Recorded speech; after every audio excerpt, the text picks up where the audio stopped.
Okay, hello everybody. My name's Jameson Chase Young and this is Coins in History.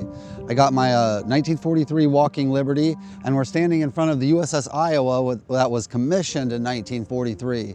So I'm going to take you on a tour of that, but first I'm going to tell you about my 1943 Walking Liberty Philadelphia Mint. These are very special coins in American history. They're also some of the most beautiful coins in all of American history. That's why they brought them back for those Walking Liberties that they currently make. But the 1943, the Philadelphia Mint minted 53,190,000. The Denver Mint minted 11,346,000, and the San Francisco Mint minted 13,450,000. On the back you can see where the mark is, but on the Philadelphia you always got to remember there's no mark, so there's just nothing. Unlike the Denver Mint, there's a D, the San Francisco Mint, there's an S, but with the Philadelphia there's no mark. So, and these were the coins, very special coins. They were with the country during World War II. Actually, these coins were with the country in 2 world wars. They minted these from 1916 through 1947. And the front design was by a man named Adolf Weinman. He was a sculptor. He designed the front. Their face value is 50 cents, but obviously they've gone up a lot since then. Their mass is 12.5 grams, and their diameter is 30.63 millimeters. Their thickness is 1.8 millimeters. Their edge is reeded. Their composition is 90% silver, 10% copper. And their silver, the total amount of silver that they have in them is 0.36169. And they're obviously some of the most beautiful coins in American history. I love these coins. I love the Walking Liberties that these coins are designed after. I even like the back. I think the back's underrated. Everybody centers in on that front, but the back's pretty good too. It's just I think the front kind of overshadows the back. But anyway, when this coin was being minted in 1943, the USS Iowa was being commissioned. Now they made the USS Iowa mostly throughout 1941 and 42, but it was commissioned February 2nd, 1943. And it's the 4th ship to be named Iowa in the US Navy. This one is the only ship of its class to serve in the Atlantic during World War II, but it also served in the Pacific theater. It had a whole bunch of battles in the Pacific theater, and it's the ship that's when you're looking at that famous picture with Roosevelt and Churchill and Stalin, this is the actual ship that took Roosevelt to that conference where he met up with Roosevelt and Stalin. So, and during that time, this is kind of an unknown story. I'm just going to briefly touch on it so we can get to the tour. But during that time, a smaller Navy cruiser accidentally fired a torpedo at it and just barely missed it. For a second, it thought maybe it was an assassination attempt on President Roosevelt. So the Iowa actually turned its guns on that other ship. But that's just a little bit of fast fact. But we'll go take the tour, and I'll kind of like walk you through the tour.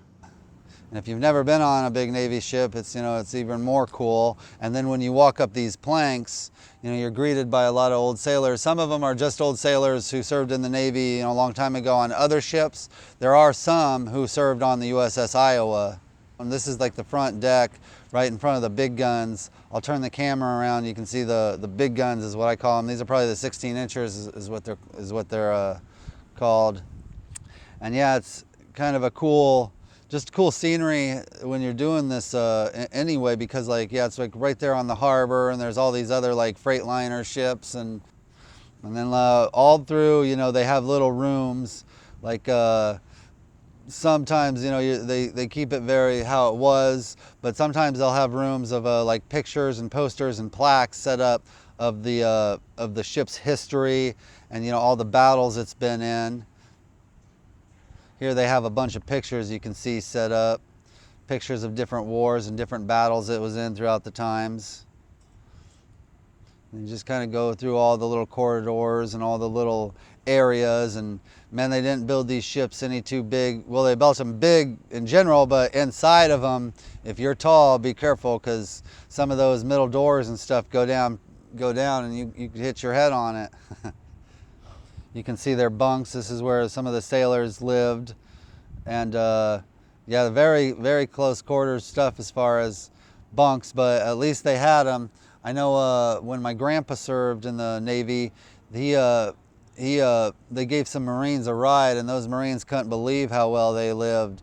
So although it was close quarters, and like one Marine told my grandpa, he's like, man, you guys eat better every day than we do on Christmas. So it might be close quarters and tough living for us regular people, but in time of war, it was actually pretty good living. And here's some like, they've turned some rooms into like little museums.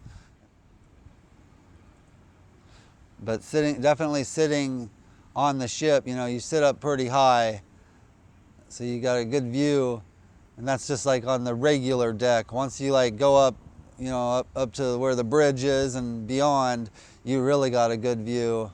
But there's only so high you can go on this tour, but you can still go pretty high.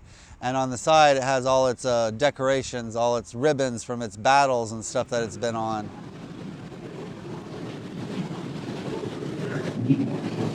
You're too interested in this stuff. I mean, come on. Well, I'm just saving it. I have videos.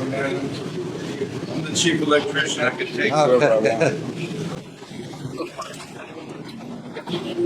We're working down here. We're making a new display. Not finished yet, but you can see some of the stuff.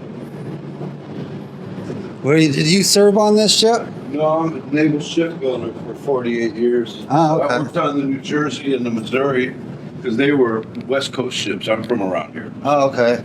But this one and the Wisconsin were in the Atlantic fleet, so I never worked. Oh, okay. Until 2012, and I've been here ever since. So you went to Hawaii to work on the Missouri? Yeah.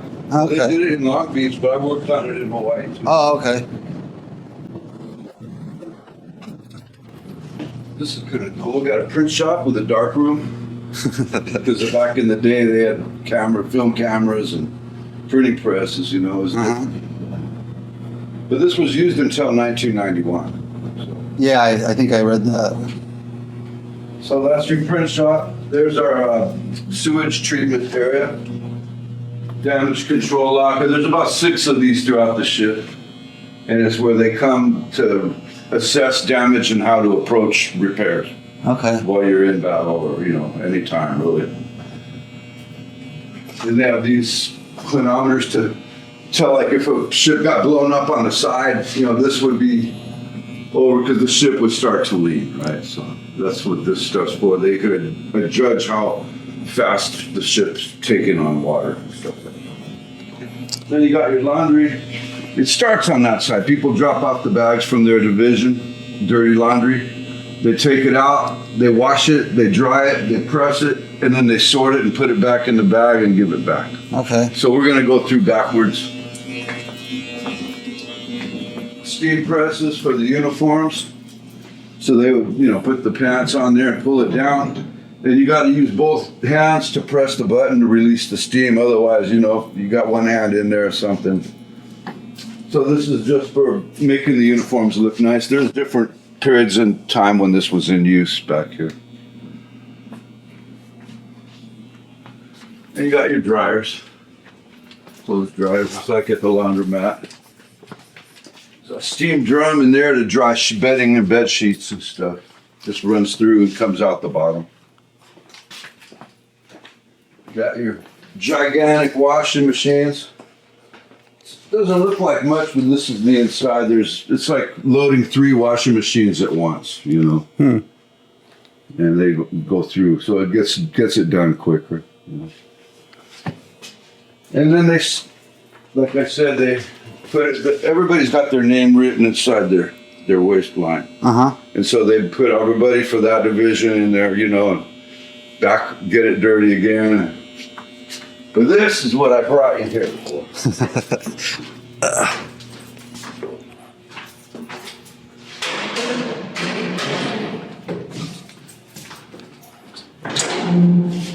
Oh, the brig? Yeah. On there. My grandpa said he served 3 days in the brig because he punched a guy. Yeah, that's usually about the only thing. Usually they don't let you go ashore. You want to go get drunk and chase women. So if they take that away, that's a pretty strong punishment. Yeah. But most of the time, they didn't use this brig for the sailors. It was like if a kamikaze pilot, this was the Pacific War. Oh, this was a, okay. Kamikaze would miss and hit the water. They'd fish them out. Now they got a prisoner, you know, so they got to put them somewhere. And so this was more for prisoners, political prisoners, than for the people that lived on the ship. They had other ways of punishing them. And look over here, the shower. The three basic necessities of life: shave and shower. Yeah. And so this is a 6-man cell, and there's 2 singles. So it's an 8-person brig. Okay. And then this door would be locked, and they'd have a Marine guard here. And so they could open either door from here. And, so they need to use the facilities, and then they go back and just, you know, lock that door, you know, close it. And if there's a riot, they can push that button there, and that calls for help. Okay. Other guys come.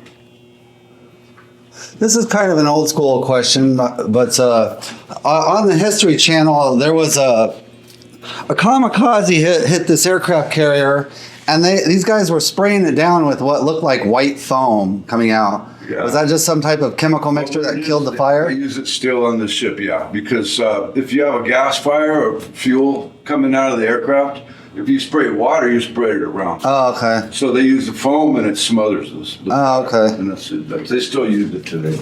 So repair, clothing repair, and this is a place that I never go to. So you can see there's George Bush getting his hair cut in here.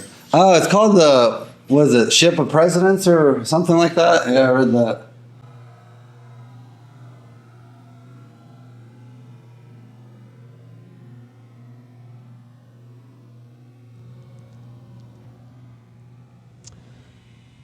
Anyway, if you're ever in Los Angeles or in San Pedro, this is a great ship, to a great museum to check out. They got sailors. Some of the sailors actually served on the Iowa, so they can like tell you when they're taking the tour, oh, this is what I did, yeah, back in 1967 or something, and they can like point out where their bunk was in 1967 or where they lost, you know, $20 in poker in 1968 or something. So it's very interesting. And yeah, if you're ever in Los Angeles / San Pedro down by Long Beach, it's a great tour to take.